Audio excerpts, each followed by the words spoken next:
नमस्कार दोस्तों, स्वागत है आप सभी का हमारे YouTube channel PK learning point में। मैं हूं पंकज कुमार। आज मैं 10वीं वर्ग के मैथ के पहली चैप्टर जो वास्तविक संख्याएं हैं उसके बारे में हम कुछ बात करेंगे।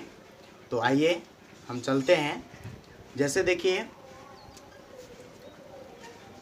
कोई संख्या लेकर हम भाग करते हैं।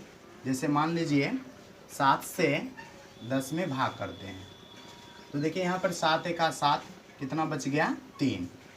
तो यहाँ पर देखिए ये 7 जो जिससे हम भाग लगाते हैं इसे हम क्या कहते हैं, भाजक। जिससे हम भाग लगाते हैं, जिससे हम किसी भी संख्या में भाग लगाते हैं उसे हम भाजक कहते हैं। ठीक है, जिसे हम क्या कहते हैं, भाजक।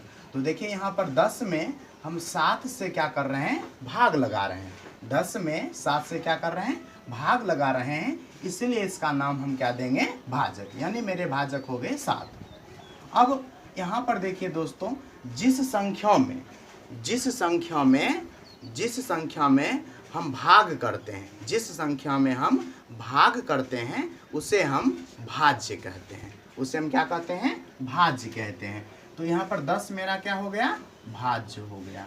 10 मेरा क्या हो गया, भाज्य हो गया। यहाँ पर 10 में हम 7 से भाग कर रहे हैं, तो जिस संख्या में भाग किया जाता है उसे हम भाज्य कहते हैं, और जिस संख्या से किसी संख्या में भाग लगाया जाता है उसे हम भाजक कहते हैं। भाग लगाने के बाद जो मुझे जो फल की प्राप्ति होती है उसे हम भागफल कहते हैं। उसे हम क्या कहते हैं, भागफल। तो देखिए दोस्तों, यहाँ पर क्या है, एक जो है मेरा क्या हो गया, भागफल।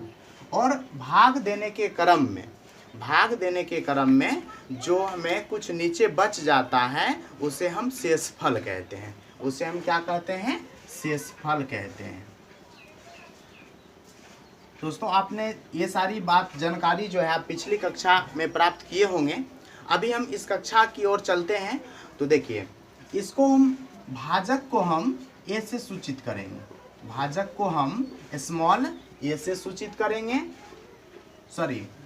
भाजक को स्मॉल बी से सूचित करेंगे, और भाज्य को स्मॉल ए से सूचित करेंगे, और भागफल को स्मॉल क्यू से सूचित करेंगे, और शेषफल को स्मॉल आर से सूचित करेंगे। ठीक है, भाज्य को किससे सूचित करेंगे, भाज्य को स्मॉल ए से, भाजक को बी से, भागफल को स्मॉल क्यू से, और शेषफल को आर से। देखिए दोस्तों, यहाँ पर हम कुछ बात करेंगे शेषफल के बारे में। तो देखिए, जब भी हम किसी संख्या में यदि 7 से भाग लगाते हैं, जब भी हम किसी भी संख्या में 7 से भाग लगाएंगे तो मेरा शेषफल क्या बचेगा, शेषफल या तो 6 बच सकता है, या तो 5 बच सकता है, या तो 4, 3, 2, या 1, या 0।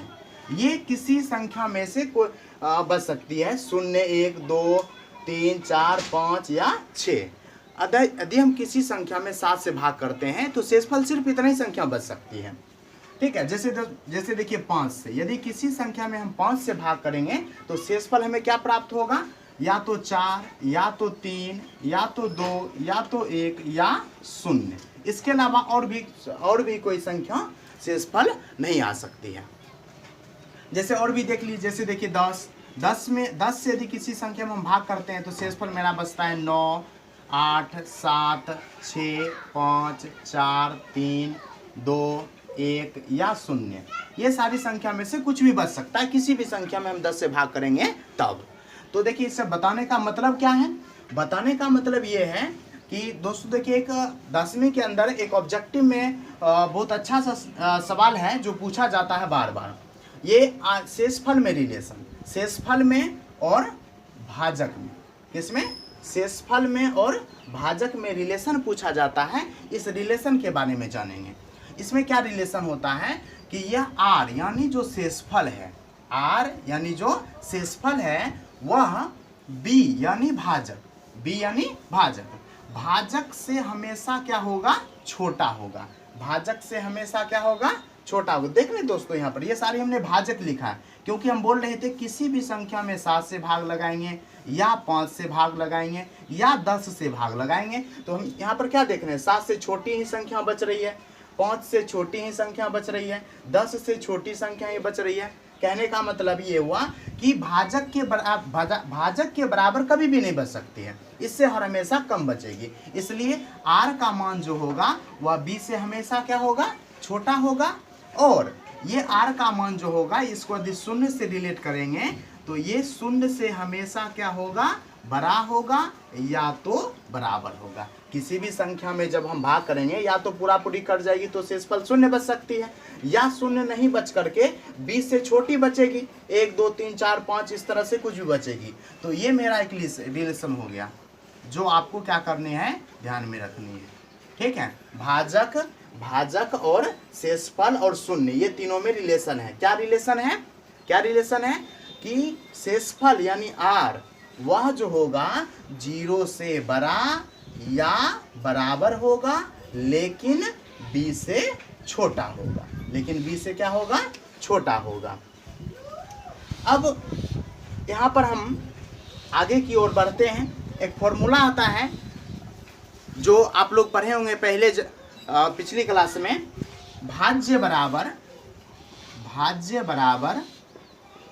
भाजक गुने भागफल प्लस शेषफल। क्या फॉर्मूला आपने पढ़ा था, भाज्य बराबर भाजक गुने भागफल प्लस शेषफल। अब दोस्तों यहाँ देखिए हमने भाजक को किससे स्विच करके रखा है, a से, तो यहाँ पर क्या हो जाएगा, a बराबर है तो बराबर। अब क्या है, भाजक को हम किससे स्विच किए हैं, स्मॉल b से, तो भाजक के जगह पर क्या रख देंगे, स्मॉल b। अब देखिए दोस्तों यहाँ पर क्या है, गुना, यहाँ दे देंगे गुना।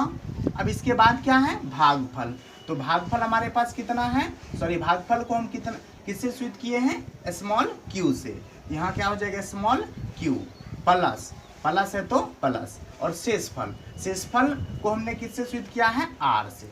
तो हमारा एक फॉर्मूला बन गया a बराबर BQ प्लस r, जो हम इस चैप्टर में यूज करेंगे। क्या फॉर्मूला हो गया, a बराबर BQ प्लस r। ये फॉर्मूला हम क्या करेंगे, यूज करेंगे।